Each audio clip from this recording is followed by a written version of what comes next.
we also need to change consciousness. And I know this conference is as much about consciousness shift as it is technology shift, correct?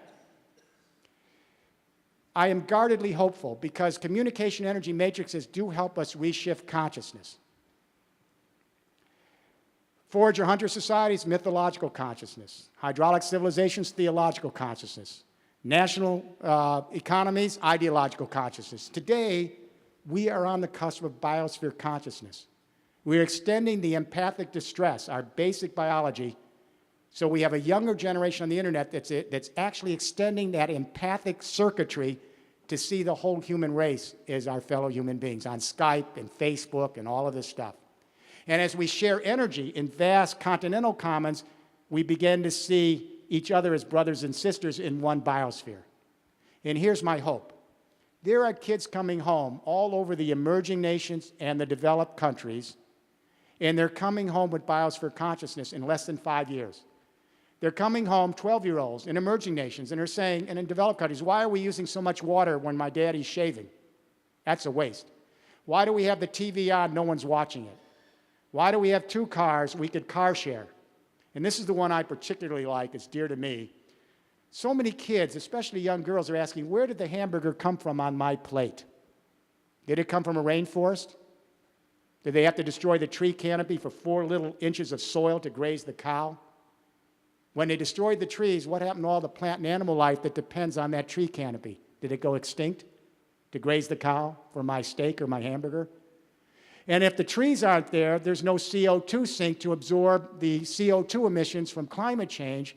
The temperature of the planet goes up, and some farmer's family has floods and droughts and can't feed their kids because of the hamburger on my plate. What these kids are learning is ecological footprint, that every single thing we do as a species, and all our other species, everything every animal, plant in this world does has an ecological footprint that affects the well-being of some other life form in some other ecosystem. We're all interconnected in one biosphere.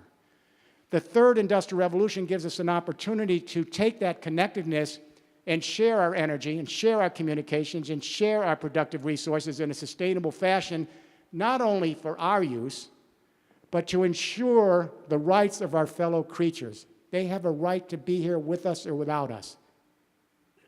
So, my hope is that a younger generation in this room moves us quickly to this new paradigm. I'm mindful that history is mercurial. Anything can throw this off. Bad politics, a terrible catastrophic event, poor leadership, not being mindful.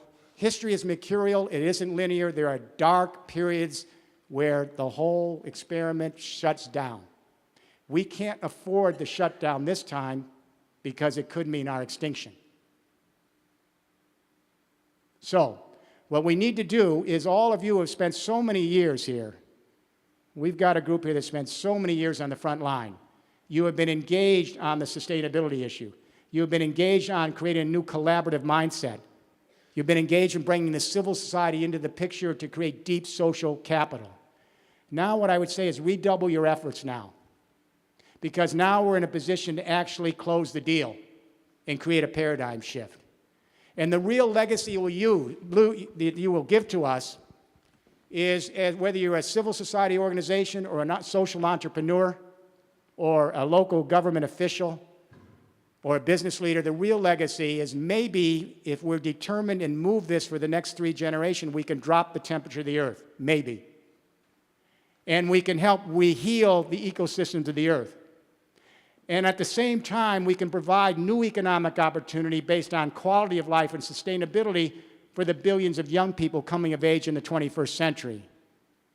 And we can have power to the people. And we can extend democracy, and we have a collaborative human race living together as a species with our fellow creatures on this one little oasis in the universe.